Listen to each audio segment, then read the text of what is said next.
Hello friend, स्वागत करता हूं आपका आपके अपने YouTube channel one day exam with Durgesh में। आज के इस वीडियो लेक्चर में जानेंगे हम बैंकों के निजीकरण का जो फैसला है वो सही है या है गलत। भारत सरकार का इसके पीछे क्या है एजेंडा, क्या है उसके लॉन्ग टर्म्स गोल और क्या है टारगेट, और जाएंगे उस इतिहास के सवाल में जिसमें हमारी former prime minister Shrimati Indira Gandhi ने 1969 में 14 बैंकों का राष्ट्रीयकरण किया था। वो था पॉलिटिकल मोटिवेटेड या था गरीबों के पक्ष में एक बहुत बड़ा माइलस्टोन। जानने को मिलेगा आपको इस वीडियो में बहुत कुछ। मैं लेकर आ रहा हूं इस वीडियो को, मेरा नाम है दुर्गेश।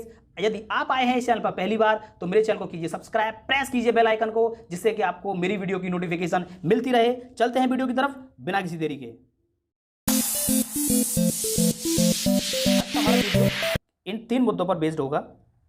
पहला मुद्दा है कि why government of India wants to privatize bank. Bharat सरकार बैंकों को प्राइवेट क्यों करना चाहती है, उसके एजेंडा क्या है, उसके लॉन्ग टर्म गोल्स क्या हैं, इसमें देखेंगे। दूसरा है जो बैंकिंग यूनियन है वो स्ट्राइक कर रही है, उनके मेन मुद्दे क्या हैं, उनके कंसर्न क्या हैं इन प्राइवेटाइजेशन को लेकर के। और तीसरा हमारा जो मुद्दा रहेगा वो ये कि क्या प्राइवेटाइजेशन करना, क्या बैंकों को प्राइवेट करना समस्या का समाधान है। इसी चीज़ को आगे देखेंगे। उससे पहले मैं आपको बता दूं, ये टाइम्स ऑफ इंडिया का एक कटिंग है। इसमें इन्होंने कवर किया है कि bank strike enter day 2 as employees protest against the privatization. यहाँ आप कुछ तस्वीर देखेंगे जिसमें कि बैंक एम्प्लॉय स्ट्राइक कर रहे हैं। 15-16 की तस्वीर है। इसमें ये लिखा हुआ है कि हम निजीकरण का विरोध करते हैं। यहाँ आप कुछ तस्वीर देख रहे होंगे।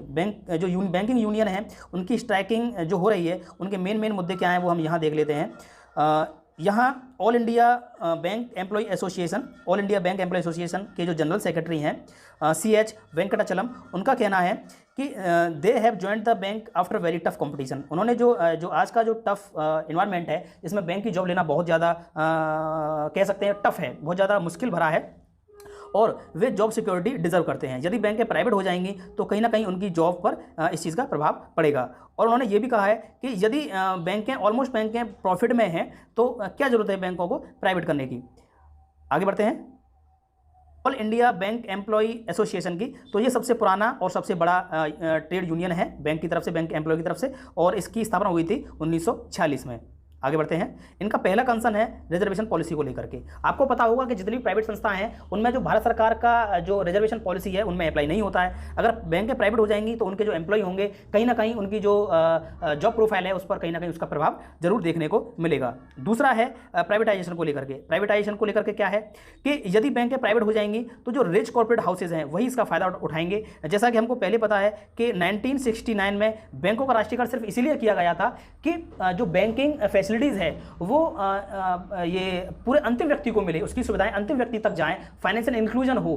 तो जैसे जनधन अकाउंट हैं वो हर व्यक्ति के लिए खुलना अनिवार्य हो गए थे। यदि बैंकें प्राइवेट हो जाएंगी तो उन्हीं से कहा जाएगा कि आप इन्हीं अकाउंट पर सरचार्ज लगाइए, तो ये कहीं मतलब इससे मैच नहीं करता है।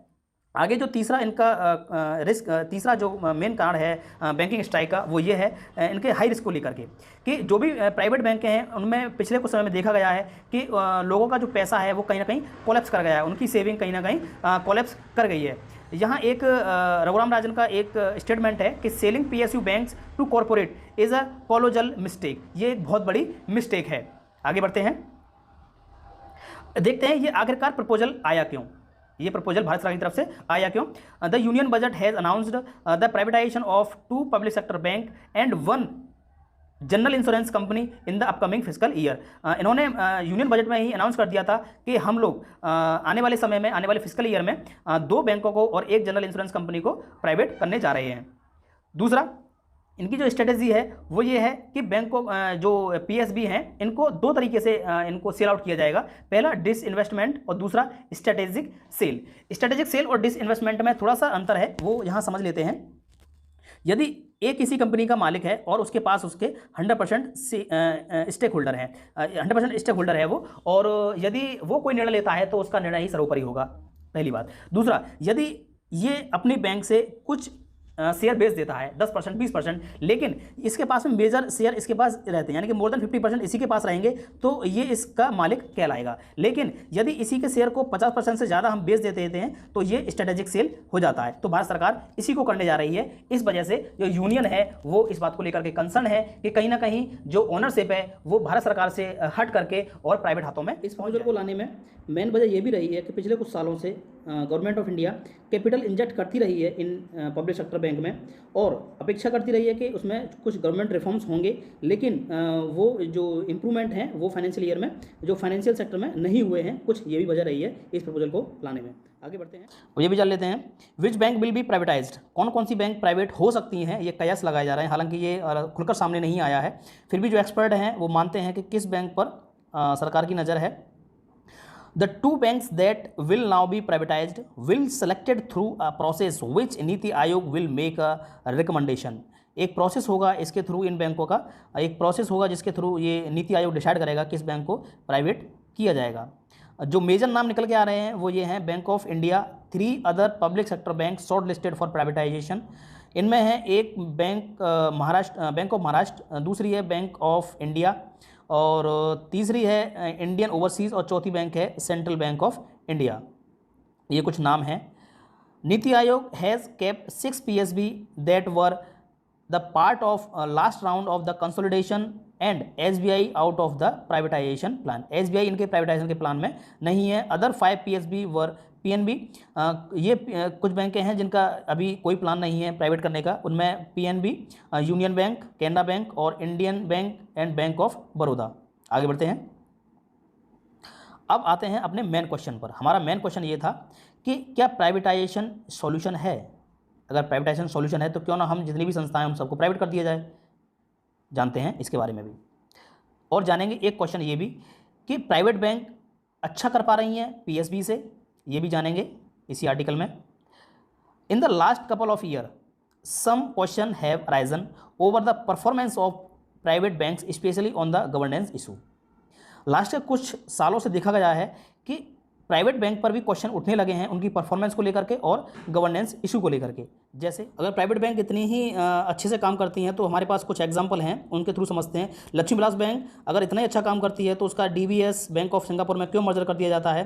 कह सकते हैं आप ये छोटी बैंक है, लेकिन हम बड़ी बैंक की तरफ चलें तो हमारे पास ये एक ICICI बैंक का इंडियन एक्सप्रेस का आर्टिकल है।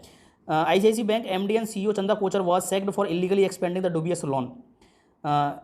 ICICI CEO Chanda Kochhar appears before the court. इन्होंने भी कई सारे कह सकते हैं घोटाले किए थे, जिसकी वजह से आज ये फेस कर रही है इन्वेस्टिगेशन। ये है राणा कपूर, यस बैंक के CEO और MD। Yes bank CEO Rana Kapoor was not given extension by the RBI now faces the investigation by the various agencies. और इसके साथ ही उनकी जो दिल्ली प्रॉपर्टी है उसका भी ऑक्शन हुआ है, और देखा गया है कि इन्होंने भी कई सारी इलीगल जो एक्टिविटी हैं वो बैंक में की थी। अगर इतनी अच्छी अगर प्राइवेट बैंकें हैं तो इनका असर क्या हो रहा है ये आप देख सकते हैं। When the RBI ordered asset quality review, जब RBI ने असेट क्वालिटी रिव्यू के लिए बोला था 2015 में, many private sector banks including yes bank were found under reporting NPS। इन्होंने NPS पे जो प्रॉपर रिपोर्ट थी वो नहीं भेजी थी। और साथ ही साथ आपने सुना होगा कि farmer axis MD Shikha Sharma का जो एक्सटेंशन है उसको भी डिनाइड कर दिया गया था। तो हम निष्कर्ष निकाल सकते हैं कि कोई भी संस्था हो उसको उसका ये मतलब वो नहीं है, कह नहीं सकते कि उसको प्राइवेट कर दिया जाए तभी वो अच्छा परफॉर्म कर पाएगी, और गवर्नमेंट रहेगी तो अच्छा परफॉर्म नहीं कर पाएगी। मैं आपके व्यू जानना चाहता हूं। यदि आपको लगता है कि प्राइवेट होने से ही सारी चीज़ें सही होती हैं तो आप अपना कमेंट में जवाब लिख सकते हैं। अगर आपको लगता है कि नहीं, जो प्राइवेट लोग कर सकते हैं वही गवर्नमेंट भी कर सकती है, गवर्नमेंट पर रह करके भी चीज़ें बढ़िया हो सकती हैं, तो आप अपना कमेंट बॉक्स में लिख सकते हैं। This is the end of the video. Thank you so much, have a nice day.